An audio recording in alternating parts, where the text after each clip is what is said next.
자, 보자. 사유재산 제도하에서는 누구나 자신의 재산을 자유롭게 처분할 수 있어. 당연하지. 자유롭게 처분할 수 있어. 사유재산이니까.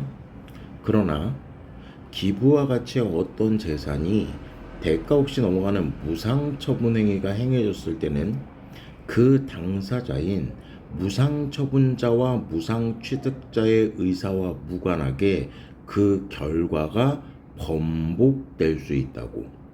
원래는 자유롭게 처분이 돼야 돼. 근데 의사와 무관하게 번복될 수도 있어. 어떤 케이스에 무상처분 행위가 이루어졌을 케이스에. 납득돼? 그래서 원칙적으로는 자유롭게 처분할 수 있는데 무상처분 행위가 행해졌을 때는 그 결과가 번복될 수 있다고. 가능성이. 자, 그래서 조금 더 읽어보자. 무상처분자가 사망하게 되면 상속이라는 게 게시가 되고 그의 상속인들이 유류분을 반환받을 수 있는 권리인 유류분권을 행사할 수 있기 때문이야. 그러면 결과가 번복될 수 있는 상황 중에 하나가 무상처분자 사망 시가 되는 거고, 무상처분자가 사망하게 되면 상속이 이루어지고 유류분권이라는 것 때문에 결과가 번복될 수 있다라는 거지. 이때 무상처분자는 피상속인이 되고 그의 권리와 의무는 상속인에게 이전된다라는 건데, 이런 사회제재에서는 헷갈리지 않기 위해 그 관계 자체를 잘 설정해야 되는 지문들이 있거든. 그래서 각각의 그 포지셔닝 자체가 헝클어지면 지문 전체를 읽는 게 힘들어질 수 있다라는 거야. 그래서 이제 그런 어떤 인물 간의 관계를 설정해야 되는데, 이거 뭐 되게 뭐 대단한 것처럼 얘기하지만 사실 너희들 뭐 그 고전소설 읽어 나가면서 인물 간의 관계도라든가 어떤 뭐 구조도라든가 이런 거 맨날 그리잖아. 그거와 똑같은 거야. 그거와 똑같은 거. 그러니까 이거를 한 번씩 정리를 하고 넘어가야 된다고. 여기까지 됐지? 그럼 한번 해보자고. 제일 먼저 누가 있는 거야? 무상으로 처분한 무상처분자가 있는 거야. 자신의 재산을 무상으로 처분한 무상처분자가 있다고. 그럼 무상처분자가 있으면 그 상대편에 누가 당연히 있겠어? 무상으로 취득한 무상취득자가 있는 거야. 무상처분자가 자신의 재산을 무상으로 처분을 했으니까 무상으로 그 재산을 받은 무상취득자가 있겠지. 그런데 여기서 어떤 상황이 발생하냐면 이 무상처분자가 사망을 하게 된다고. 그리고 이 무상처분자가 사망을 하게 되면 상속이란 게 이루어진다고. 그랬을 때 이 사망이란 일 자체가 일어나면 이 무상처분자가 또 뭐가 되는 거야? 피상속인이 되는 거라고. 상속을 해줘야 되는 사람이 있는 거고, 그럼 피상속인이 있으면 당연히 얘와 대응되는 쌍에는 상속을 받을 수 있는 상속인 자체가 있을 거라는 거지. 그래서 얘는 이런 무상처분자의 역할로 무상취득자한테 이렇게 무상으로 줬고, 피상속인 자체는 상속인한테 상속을 해줘야 되고, 이 상속 자체가 유류분이란 걸 가지고 있는 거다 하는 이런 약간의 세 명의 포지셔닝에 따라서 내용 자체가 나오게 되는 거다라는 걸 알고 있어야 돼. 여기까지 정립할 수 있겠지. 그래서 얘와 얘가 같은 애야. 여기까지 됐어? 그렇지. 그러니까 어떤 재산 자체를 처분을 할 때는 내가 만약에 어떤 사람한테 뭔가에 대한 내 재산을 줬으면 일반적으로 뭐를 받아? 돈을 받잖아. 이걸 우리가 뭐라고 얘기하냐면 가치의 교환이라고 얘기를 한다고. 내가 이 사람한테 뭐를 줬으면 이 사람한테 내가 뭘 받는 게 있어. 그럼 가치의 교환이면 끝이야. 근데 이 상황에서 무상으로 처분을 한 거니까 내가 이 사람한테 뭔가의 가치를 줬는데 그에 대한 대가로 돈을 못 받은 거지. 오케이? 그래서 이런 식의 관계성 자체를 잘 파악할 수 있는 능력 자체가 되게 중요하고, 앞전에도 얘기했잖아. 그래서 쓰는 것의 의미에 대해서 얘기하는데 이렇게 써봄으로써 지문에 요런 식의 정보가 나오면 이 정보를 내가 이렇게 처리해야지 라는 것 자체가 알고 몇 번의 연습을 통해서 체화가 됐으면 그 다음부터는 얘를 안 써도 된다고, 머릿속으로 하면 된다고. 근데 그거 자체가 잘 안 될 때까지는 약간 이런 식으로 써보면서 생각 자체를 해보는 것 자체가 좋을 수 있다라는 거야. 여기까지 됐지. 그럼 그 다음 가봐. 이거 지금 얘기했던 거 잘 기억을 하고, 지금 유사한 게 기억이 나는 게 많진 않는데 지문 중에서 CDS 프리미엄이라는 지문이 있어. 사회지제 중에서 요것도 요렇게 세대상 사이에 어떤 관계 자체가 나오는 지문이거든. 그래서 요 지문 끝난 다음에 이 지문도 같이 한번 풀어볼 거야, 연습하기 위해서. 어쨌든 이 문단 가보자고. 유류분은, 그러니까 여기서 이제 위에서 유류분이란 말 자체가 나왔으니까 이 유류분에 대해서 끌고 와서 설명해 주는 거 아니겠어. 피상속인의 무상처분 행위가 없었다고 가정할 때 상속인들이 상속받을 수 있었을 이익 중 법으로 보장된 부분이야. 그럼 이 유류분이라는 거에 대한 개념 중에서 여러 가지의 개념이 나왔지만 가장 중요하게 잡아야 되는 게 뭐냐면 얘는 무상처분 행위가 없었다고 가정한다고 시작한다고. 그럼 이 위에 1문단에서 무상처분자가 자신의 재산을 무상으로 처분을 했으나 유류분이라는 것 자체를 만들 때는 이러한 무상처분 행위가 없었다라고 가정을 했다라는 거지. 자, 그 다음 만약 상속인이 피상속인의 자녀 한 명뿐이면 상속받을 수 있었을 이익의 2분의 1만 보장된다라는 거야. 하나면 2분의 1이다. 뭐 이런 거고, 이런 식의 것이 나오면 이제 뒤에 내용 설명이나 아니면 뭐 문제풀이에서 2분의 1 자체를 적용해서 풀 수 있는 문제가 나올 수도 있겠다 정도만 생각을 해서 이 위치에 이 정보가 있다라는 것 정도만 알고 넘어가도 돼. 그 다음 상속인들이 상속받을 수 있었을 이익은 상속 개시 당시에 피상속인이 가졌던 재산의 가치에 이미 무상취득자에게 넘어간 재산의 가치를 더하여 산정한다라고 얘기했으니까 일단 중요한 게 상속 개시 당시야. 기준점. 상속 개시 당시가 기준점. 왜? 이 상속 개시 당시라는 게 기본적으로 보면 사망했을 때 상속이 개시가 됐으니까 사망했던 그 지점 상속 개시 당시를 기준점으로 잡고 이 상속 대시의 재산 중에서 무상 취득자에게 넘어간 재산의 가치를 더해준다라는 거야. 그럼 왜 이렇게 하냐? 유류분은 상속인들이 기대했던 이익을 보호하기 위한 것이야. 상속인들이 자기가 어느 정도의 재산을 상속받을 수 있을지 기대했던 이익 자체를 보호해주기 때문이다 라고 이야기를 하고 있는 거지. 여기까지 납득이 돼? 오케이. 자, 그러면 여기까지 이제 어느 정도 정리가 됐어. 그리고 이제 이 문단에서 이제 알아둬야 될 것 중에서 가장 중요한 거는 상속 개시 당시 자체가 기준점이다 라는 거 알아두면 되고, 그 다음으로 넘어가서 보면 피상속인이 상속 개시 당시에 가졌던 재산으로부터 상속받은 이익이 있는 상속인은 유류분에 해당하는 이익의 일부만 반환받을 수 있대. 유류분 중에서 일부만 받아볼 수 있대. 왜 그러냐? 유류분에 해당하는 이익에서 이미 상속받은 이익을 뺀 값인 유류분 부족액만 반환받을 수 있기 때문이야. 끝까지 읽고 정리하자. 유류분 부족액만 반환받을 수 있기 때문이야. 유류분 부족액의 가치는 금액으로 계산되지만 항상 돈으로 반환되는 건 아니야. 만약 무상 처분된 재산이 돈이 아니라 물건이나 주식처럼 돈 이외의 재산이라면 처분된 재산 자체가 반환 대상이 되는 게 원칙이야. 재산 자체 반환이 원칙이야. 무상으로 처분한 재산이 있으면 그 재산 자체를 반환받는 게 원칙. 당연하지, 상식적으로. 다만 그 재산 자체를 반환하는 게 불가능한 때에는 돈으로 반환해야 돼. 그리고 또한 그래서 이게 불가능할 땐 돈으로 되는 거고, 재산 자체의 반환이 가능해도 얘네들이 합의를 했어. 합의를 했으면 돈으로 받아볼 수 있다라는 거야. 여기까지 됐어. 정보량이 좀 많다라고 생각을 하면 정보량이 많다라는 거에 너무 치우치지 말고 정보량이 많다라는 거에 너무 치우치지 말고 어떤 식으로 이 정보 자체를 내가 처리할 것인가 자체를 생각을 좀 한번 해봐야 된다고. 여기까지 됐지. 자, 그럼 이제 정리를 한번 해보자.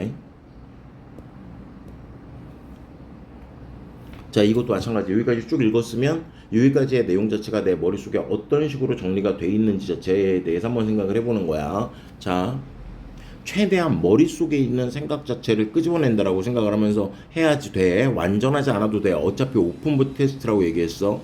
그럼 다시 한번 정리해보자. 무상으로 처분한 처분자가 있고 무상으로 취득한 취득자가 있어. 얘가 사망하게 된다 그러면 얘 자체가 피상속인이 된다라고 얘기했고, 얘가 피상속인이 되면 여기에 상속인이 있다라고 얘기했어. 이 상속인이 받을 수 있는 권리가 유류분이야. 이 상속인이 상속받을 수 있는 권리가 유류분이라고. 근데 여기서 잘 생각해봐. 이 무상 처분자가 상속을 하게 됐을 때 이 사람이 가지고 있는 재산이 A, 이 사람이 만약에 이 무상 취득자한테 넘겨준 재산이 B라고 얘기를 한다면 유류분 전체는 A의 재산과 B의 재산을 합해서 유류분을 구할 거 아니야.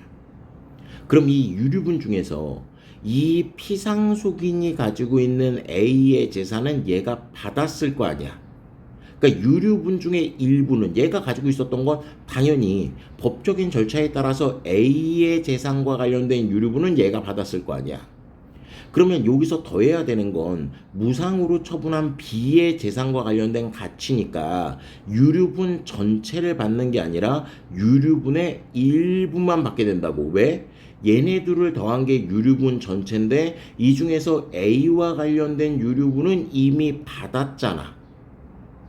이미 받은 걸 또 받으면 중복이 되잖아.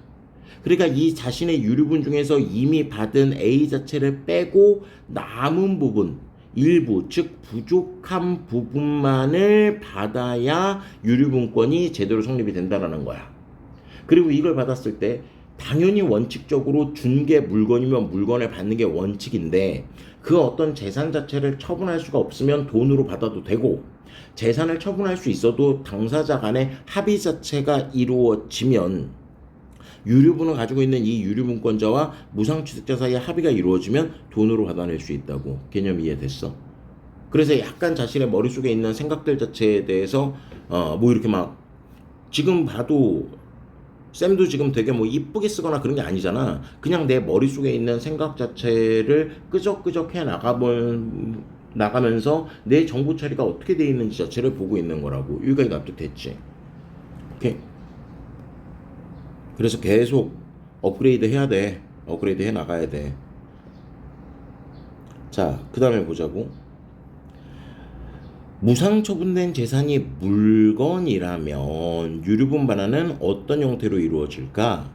무상 취득자가 반환해야 할 유류분 부족액이, 유류분이 부족한 액수, 무상 처분된 물건의 가치보다 적다면 유류분권자는 그 물건의 가치에 상당하는 금액에서 유류분 부족액이 차지하는 비율만큼 무상 취득자로부터 반환받을 수 있어. 그래서 만약에 이게 물건이라면 처분된 물건의 가치보다 내가 받아야 될 게 적다면 물건의 가치에 상당하는 금액에서 유류분 부족이 차지하는 비율만큼 반환받을 수 있다고. 이로 인해 하나의 물건에 대한 소유권이 여러 명에게 나눠질 수 있겠지? 유류분권을 가지고 있는 사람들도 각각의 비율만큼 가질 수 있을 테니까 이때 각자의 몫을 지분이라고 얘기를 한다. 지분이라고 얘기한다. 그럼 어떤 경우에요? 첫 번째, 무상 처분된 재산이 물건이어야 돼. 두 번째, 유류분 부족액이 무상 처분된 물건의 가치보다 적어. 그러니까 쉽게 말하면 지금 이 사람의 유류분 부족액이 1억인데 내가 받은 어떤 물건 자체를 내다 팔면 뭐 10억에 팔 수가 있어. 그러면 이 사람한테 1억을 주기 위해서 내가 이 10억의 어떤 가치가 있는 거, 그냥 쉽게 말하면 그냥 뭐 집이라든가 아파트라는 걸 생각을 해보면 이 집이라든가 아파트를 파는 것 자체가 어려울 수 있잖아. 그러면 이 사람에게 그 비율만큼 10억의 어떤 1억만큼의 어떤 지분의 비율 자체를 주는 형태라고 생각을 하면 좀 쉽게 될 거야. 무상 처분된 물건의 시가가 변동하면 유류분 부족액을 계산할 때는 언제의 시가를 기준으로 삼아야 할까? 유류분의 취지에 위치요. 상속 개시 당시의 시가가 기준이다. 아까 위에도 기준 좀 얘기했지? 어떤 일 자체가 이루어지는 상황에서는 특히 그게 시간의 변화와 관련된 이야기가 있을 때는 기준점 자체가 있어야 된다. 다만 이 물건의 시가 상승이 무상취득자의 노력에 의해서 비롯되었다면 이때는 무상취득 당시의 시가를 기준으로 해야 돼. 무상취득 당시의 시가를 기준으로 해야 돼. 다만이라고 있는 상황이 약간 예외 상황인 거지. 뭐 만약에 내가 뭐 예를 들어서 뭐 1억짜리 물건 자체를 받았는데 그 1억짜리의 물건에 내가 뭐 어떤 그 문양이라든가 뭐 이런 것들을 그려서 걔를 막 더 키워가지고 가치 자체를 더 높이게 됐다면, 그러니까 무상취득자의 노력에서 비롯되었다면 무상취득 당시의 시가를 기준으로 해야 한다는 거야. 뭐를? 유류분 부족액을 계산할 때. 그러면 이렇게 유류분 부족액을 계산할 때가 나왔다라는 건 계산 문제 자체가 충분히 나올 수 있다라는 거겠지. 이렇게 정해진 유류분 부족액을 근거로 반환 대상인 지분을 계산할 때는 이제 또 지분을 계산해야 되네. 지분을 계산할 때는 시가 상승의 원인이 무엇이든 상속 개시 당시의 시가를 기준, 얘가 원칙적인 기준점이니까 여기까지 됐지. 그리고 여기서는 유류분 부족액을 계산하는 방법이야. 내용이 머릿속에 잘 안 들어와 있으면 여기에 계산하는 방법이 있다라고 생각을 해야 되고, 이 내용 자체가 재구성이 돼서 머릿속에 들어올라 그러면 기본적으로는 상속 개시 당시의 시가를 기준으로 하는데, 노력이 있을 때 유류분 부족액을 계산할 때만 무상취득 당시의 시가를 기준으로 한다고. 그 외에 나머지는 다 상속 개시 당시의 시점인 거야. 요런 식으로 지문 내용 자체를 읽어 나가면 돼. 여기까지 됐어. 연습 많이 해야 되는 지문 중에 하나야. 그 다음에 이제 문제 풀러 들어가 봐. 윗글의 내용과 일치하지 않는 것은이야. 확실하게 틀린 애가 정답이라고. 확실하게 틀린 애가. 자꾸 애매한 거에 휘둘리지 말고, 애매한 거는 나중에 다시 한번 볼 때 보면서 채워넣으면 돼. 유류분권은 상속인이 아닌 사람에게 인정되지 않아. 유류분권 당연히 상속과 관련된 거지. 유류분권이 보장되는 범위는 유류분 부족액의 일부에 한정된다. 이거 잘 봐야 돼. 유류분 부족액의 일부? 유류분 부족액이면 부족액인 거고, 유류분의 일부면 일부지, 유류분 부족액의 일부라는 게 뭔 말이 되는 거냐고. 그러니까 아까 잠깐 얘기했다시피 원래 무상 처분자가 가지고 있었던 재산 A와 무상 취득자가 가지고 있는 재산 B가 있는데, 얘네들의 재산 자체를 합해가지고 상속인이 받을 수 있는 유류분과 관련된 액을 구해야 되는 건데, 얘와 관련해서는 무상 처분자, 즉 피상속인이 가지고 있었던 재산 그대로니까 얘와 관련된 걸 받았으니까 유류분에서 얘와 관련된 걸 뺀 나머지를 얘한테 받는 거라고 설명을 했잖아. 그러면 이건 역시 유류분의 일부라고 얘기할 수도 있고 유류분 부족액이라고도 얘기할 수 있는데, 얘는 유류분 부족액의 일부니까 내가 받아야 될 유류분이 이만큼 있는데 이만큼이 부족한데 이 부족한 거에 일부만 받는다라는 거니까 말 자체가 안 되는 거라고. 그래서 답이 2번인 거야. 근데 여기서 이제 굉장히 많이 이제 오해를 하고 있는 것 중에 하나가 이제 뭐냐면, 이게 굉장히 많이 오해를 하고 있는 것 중에 하나가 이제 뭐냐면, 이 선지 2번이 잘 안 보인다라고 얘기한다는 건 문장 읽기가 아직 잘 안 돼 있는 거야. 그러니까 전에도 한번 얘기했지만 지금 계속 하는 게 5등급, 6등급 학생들은 문장 읽기 연습하고 문장과 문장에 연결해 나가면서 읽는 거 내 연습해야 된다고 얘기를 했고, 그 다음에 이걸 가지고 우리가 항상 뭐 100%를 갈 수는 없지만, 100%를 갈 수는 없지만 어느 정도 8, 90%까지는 올라와 있어야 3, 4등급으로 올라갈 수 있다라고 얘기를 했잖아. 그러니까 이거에 대해서 3, 4등급 학생들이 2등급을 가려고 했을 때 이 문장 자체를 제대로 못 읽으면 어떤 식으로 읽어야지 되는지에 대한 거를 다시 한번 좀 생각을 해둬야 되는 거고, 이거는 그때부터 계속 이야기했던 거야. 너무 간단하잖아. 유류분권이 보장되는 범위는 주어 한정돼. 어디에? 유류분 부족액의 일부에. 그러니까 핵심 자체가 유류분 부족액의 일부니까 읽으면서 이상한데? 라는 생각을 했었어야 되는 거라고. 여기까지 됐어. 다음 문제야. 윗글에 대한 이해로 가장 적절한 것은이니까 윗글 전체에 대한 이해 자체를 얘기하는 거고, 그걸로 가장 적절한 걸 찾아야 돼. 그럼 이게 이제 가장 큰 문제가 뭐냐면 나머지 선지들 자체를 읽어 나가면서 자꾸 헷갈린다고. 왜? 헷갈리게끔 냈을 거 아니야. 그러니까 이 문제는 당연히 맞는 정답이 하나라는 거야. 그럼 봐봐. 선지 1번 자체를 봤을 때 얘는 벌써 딱 읽었을 때 물건이 한 개이면 전부를 반환받는다라는 걸 읽자마자 이 지문에서 지금 물건의 개수를 얘기하고 있냐고. 무상처분된 재산이 물건이 하나냐, 물건이 두 개냐, 물건의 개수와 관련된 걸 얘기하는 게 아니잖아.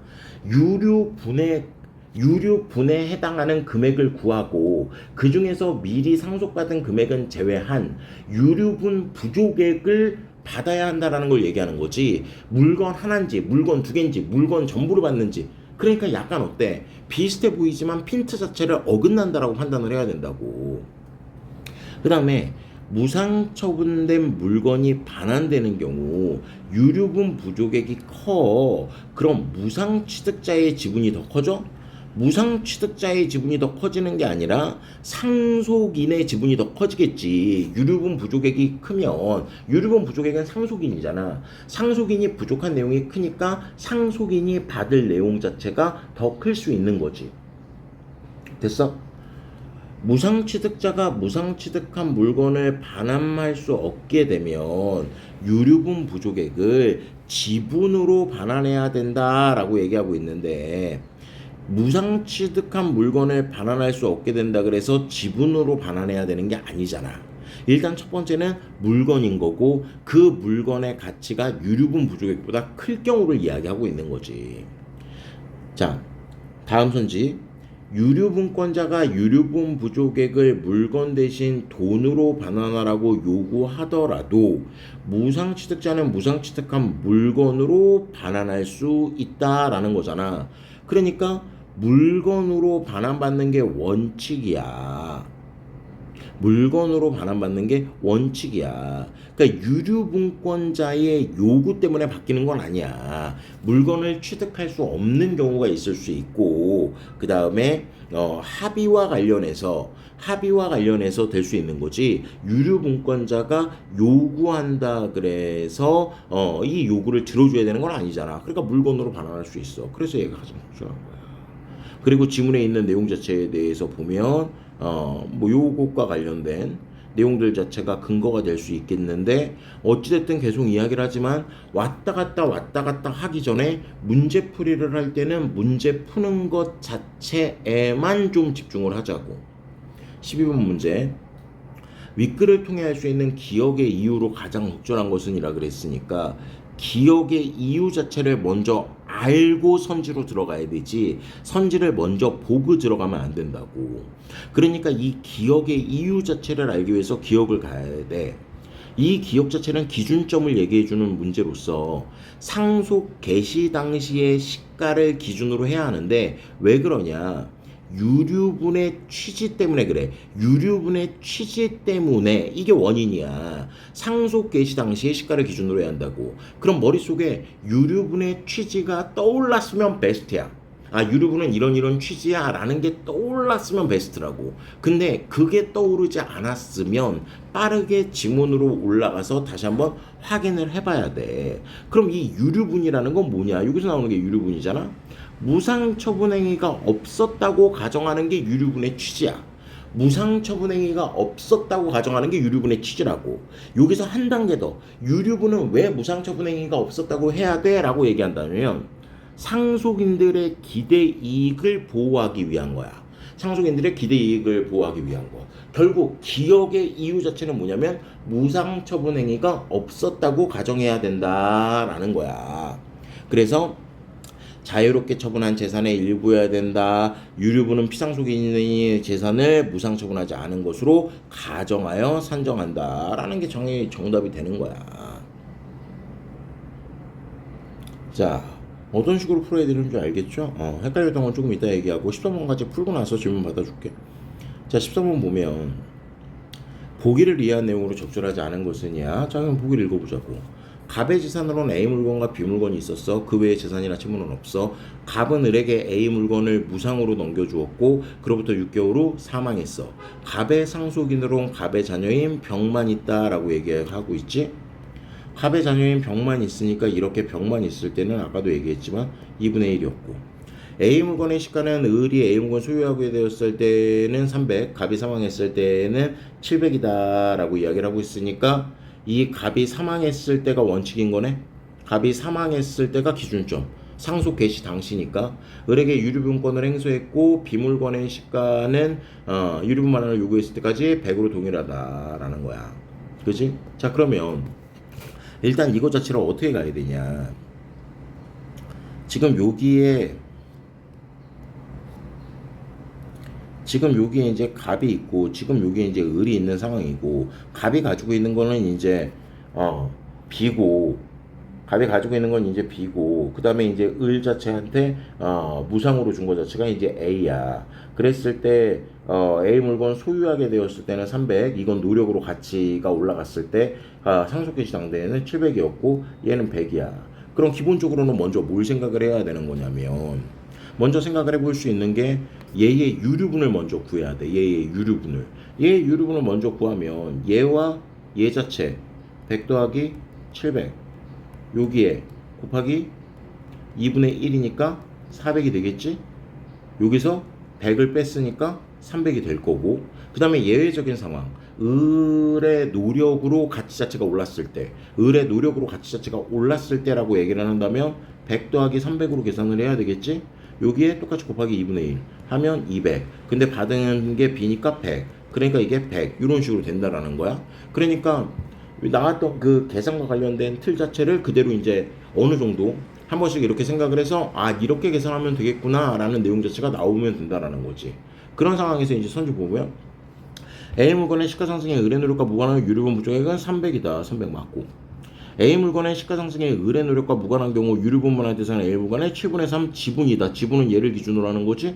그러니까 맞고 A 물건의 시가가 을의 노력을 상승한 경우 유류분 부족액은 100이다. 100인 거 맞고 A 물건의 시가가 을의 노력을 상승한 경우 유류분 반환의 대상은 A 물건의 3분의 1 지분이다 라고 얘기하고 있는데 이 지분이라는 것도 기준점이 얘여야 돼. 얘 기준점이 얘여야 되잖아. 얘는 유류분을 계산할 때만인 거라고. 지분을 계산할 때도 상속개시의 그거니까 이게 100이 되려고 그러면 3분의 1이 아니라 7분의 1이 돼야 된다고. 그래서 답이 4번.